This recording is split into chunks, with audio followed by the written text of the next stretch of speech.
Diba? Labi na karon nga, daghan kay katalagman ni kabo sa kalibutan ba?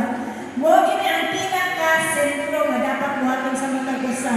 Labi na sa atong kaugalingon kay ilikay kita sa mga kadautan. Sige karon, mag-group ano sa ta, small group for about 5 minutes for the reminders and announcements sa incoming mga events karong Sunday. So, go with your respective groups lang sa kota for 5 minutes.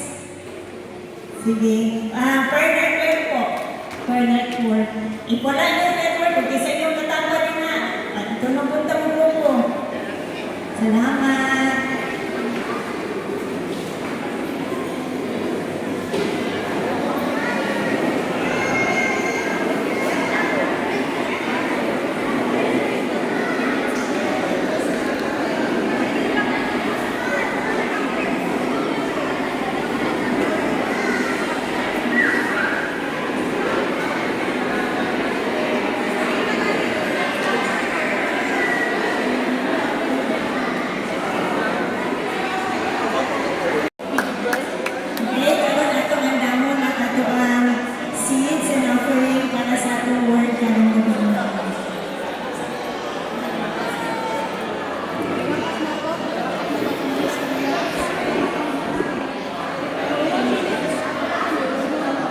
Okay, wrap up na po itong storya.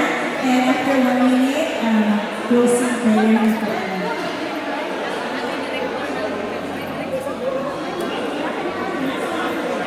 Gustuin ka na part. Pero asa kang kuha na? Pag-closing awit, diyan sa ating buling Diyos.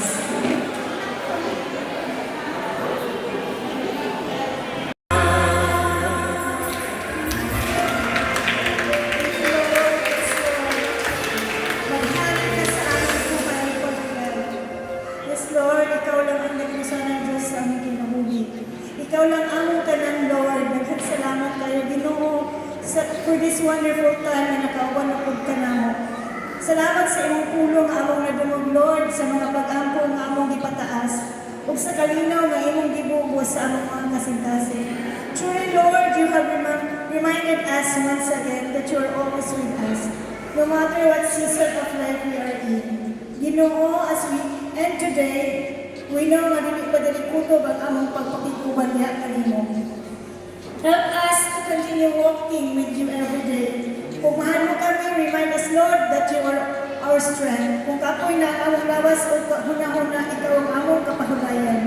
Kung may mga problema na murag isudsulbaron, tabangin kami na mosalitihan kanimo, Lord. Father, teach us to love like how you love us to.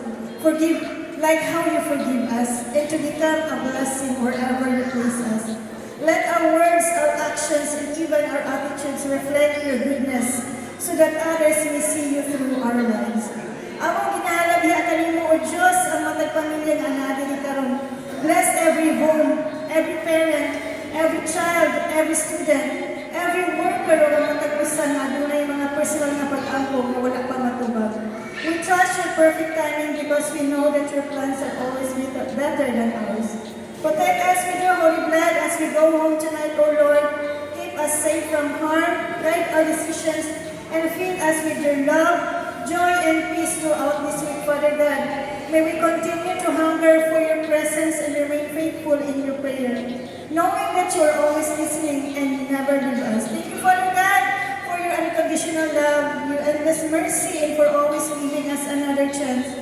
We surrender everything to you, God, because you alone are worthy of our trust and praise. All this we pray in the mighty and precious name of Jesus Christ.